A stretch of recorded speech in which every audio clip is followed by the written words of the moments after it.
एक बार की बात है। एक जंगल में एक लोमड़ी और एक सारस रहते थे। दोनों जानवर पड़ोसी थे। लोमड़ी धूर्त और चालाक स्वभाव की थी, जबकि सारस सरल स्वभाव का था। एक दिन लोमड़ी ने अपने मनोरंजन के लिए सारस के साथ चालाकी करने की एक कुटिल योजना सोची। लोमड़ी ने सारस से कहा, आज मैं तुम्हें अपने घर दावत के लिए आमंत्रित कर रही हूं। शाम को हम दोनों साथ में खाना खाएंगे।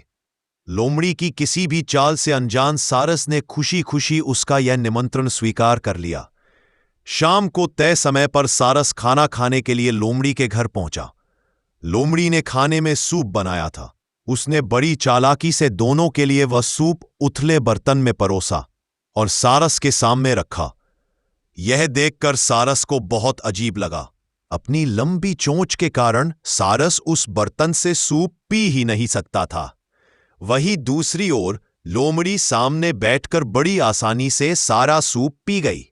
अपने पड़ोसी की निराशा को देखकर भी अनजान बनते हुए उसने सारस से कहा, अरे तुम तो सूप पी ही नहीं रहे, शायद तुम्हें अच्छा नहीं लगा। लाओ मैं ही इसे खत्म कर देती हूं। यह कहकर लोमड़ी सारस को परोसा हुआ सूप भी चट कर गई।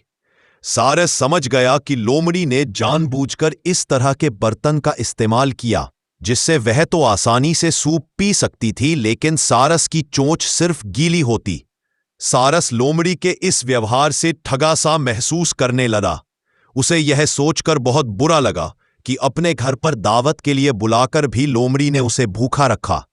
पड़ोसी होते हुए भी लोमड़ी द्वारा इस तरह अपमानित होने से वह बहुत नाराज था, लेकिन उसने लोमड़ी से कुछ नहीं कहा। सारस ने मन ही मन ठान लिया कि वह लोमड़ी से अपने इस अपमान का बदला जरूर लेगा और उसे सबक सिखाएगा।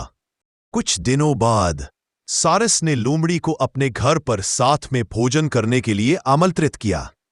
लोमड़ी बहुत खुश हुई और सोचने लगी कि सारस कितना मूर्ख है, जिसे खुद का अपमान भी समझ नहीं आया। तय दिन और तय समय पर लोमड़ी सारस के घर खाना खाने के लिए पहुंची। सारस ने अपनी पसंदीदा मछली की डिश बनाई थी। उसके घर में डिश की बेहतरीन सुगंध फैली हुई थी। लोमड़ी के मुंह में पानी आ गया। सारस ने लोमड़ी के सामने मछली की डिश परोसी, लेकिन इस बार सारस ने लोमड़ी की ही तरह चालाकी करते हुए खुद के हिसाब से बर्तन का इस्तेमाल किया था। उसने एक पतली गर्दन और छोटे मुंह वाले लंबे जार में डिश परोसी। सारस ने जार में चोंच डाली और स्वादिष्ट मछली का आनंद लेने लगा। सामने बैठी लोमड़ी उसका मुंह ताकती रह गई, क्योंकि उसे सिर्फ मछली की सुगंध ही मिल रही थी। वह जार से खाना खा ही नहीं सकती थी। भूख से बिलबिलाई लोमड़ी ने अपना आपा खो दिया और सारस को बुरा भला कहने लगी। सारस ने एकदम शांत रहकर उसे जवाब दिया, किसी को अपने पड़ोसियों के साथ तब तक चालाकी नहीं करनी चाहिए जब तक कि वे स्वयं उसी व्यवहार को सहन न कर सकें। लोमड़ी समझ गई कि सारस ने उसे सबक सिखाने के लिए दावत पर बुलाया था। वह शर्मिंदा होकर और अपना सा मुंह लेकर घर को वापस लौट गई।